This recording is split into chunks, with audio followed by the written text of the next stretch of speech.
మోకాలు నొప్పులకు ఇంజెక్షన్స్ వాడవచ్చా? ఈరోజు మనం తెలుసుకుందాం. నేను మీ doctor Manjuna, consultant orthopaedic surgeon at medical hospitals Kurnool. ఈ మధ్య బాగా వినిపిస్తున్నది ఏంటంటే మోకాలు నొప్పులు వచ్చినప్పుడు అసలు సర్జరీ అవసరం లేదు, ఇంజెక్షన్స్ తోటి నయం చేస్తాము అని బాగా ఎక్కువగా వింటున్నాం సోషల్ మీడియాలో కానీ లేదంటే మార్కెట్లో. అసలు ఇంజెక్షన్స్ అంటే ఏంటి, అవి నిజంగా పని చేస్తాయా ఈరోజు తెలుసుకున్నాం. ఈ మోకాలుకి ఇచ్చే ఇంజెక్షన్స్ యూజువల్లీ 3 రకాలు ఉంటాయి. ఒకటి స్టిరాయిడ్ ఇంజెక్షన్.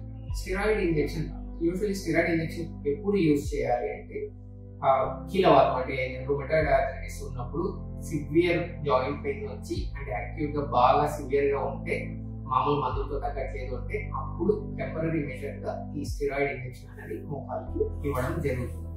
ఇది రుమటాయిడ్ ఆర్థరైటిస్ లో కామన్ గా యూజ్ చేస్తాం. నార్మల్ కీళ్ళ అరుగుదల అంటే ఆస్టియోఆర్థరైటిస్ అంటే వయసుతో పాటు వచ్చే కీళ్ళ అరుగుదలకి స్టిరాయిడ్ ఇంజెక్షన్ వీలైనంత అవాయిడ్ చేయాలి, అది మంచిది కాదు. ఇంకో సెకండ్ టైప్ ఆఫ్ ఇంజెక్షన్ ఏంటంటే హైలోరోనిక్ యాసిడ్ అంటాం. ఇది ఏంటంటే ఒక లూబ్రికెంట్ అంటే మనకు కీళ్ళలో ఎముకకి మధ్యలో మూమెంట్ స్మూత్ గా ఉండడానికి నార్మల్ గానే మనకు సైనోవియల్ ఫ్లూయిడ్ అనేది ఉంటుంది. అది తగ్గినప్పుడు మనం ఆర్టిఫిషియల్ గా ఇచ్చే లూబ్రికెంట్ ఈ హైలోరోనిక్ యాసిడ్ అంటాం. ఇది పని చేస్తుందా అంటే కాంట్రవర్షియల్. కొంతమందికి పని చేయొచ్చు, కొంతమందికి అసలు పని చేయకపోవచ్చు. That depends on person to person. ఇక మూడో రకం ఇంజెక్షన్ పిఆర్పి. ఈ పిఆర్పిని ఈ మధ్య బాగా ఫేమస్ అవుతుంది. అసలు పిఆర్పి ఏంటి అంటే మన పేషెంట్ యొక్క బ్లడ్ ని తీసుకొని దాన్ని సెంట్రిఫ్యూజ్ ద్వారా అంటే కాన్సన్ట్రేట్ చేసి దానిలో ప్లేట్లెట్స్ రిచ్ ప్లాస్మా అంటాం, దాన్ని మళ్ళీ పేషెంట్ యొక్క మోకాల్లోకి ఎక్కించడం.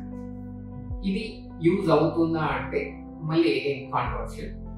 కొంతమంది పేషెంట్స్ మాకు కొన్ని రోజులు రిలీఫ్ వచ్చింది సార్ అంటారు, కొంతమంది అస్సలు రిలీఫ్ రాలేదు సార్ అంటారు. ఒకవేళ వేసుకున్న ఇది ఏదర్ స్టేజ్ 1 ఆర్ స్టేజ్ 2 అంటే స్టార్టింగ్ స్టేజెస్ లో మాత్రమే యూజ్ చేయాల్సి ఉంటుంది. స్టేజ్ 3 అండ్ స్టేజ్ 4 లో ఇది ఖచ్చితంగా పని చేయదు.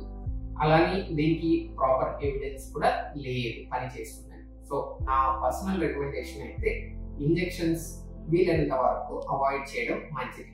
ఎవరైనా పేషెంట్స్ ఇంకా మేము సర్జరీ అస్సలు చేయించుకోము అంటే వాళ్ళు మాత్రం ట్రై చేయొచ్చు.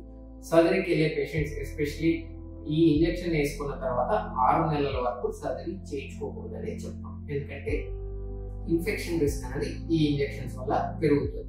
సో వీలైనంత వరకు ఈ ఇంజెక్షన్స్ అనేది అవాయిడ్ చేస్తేనే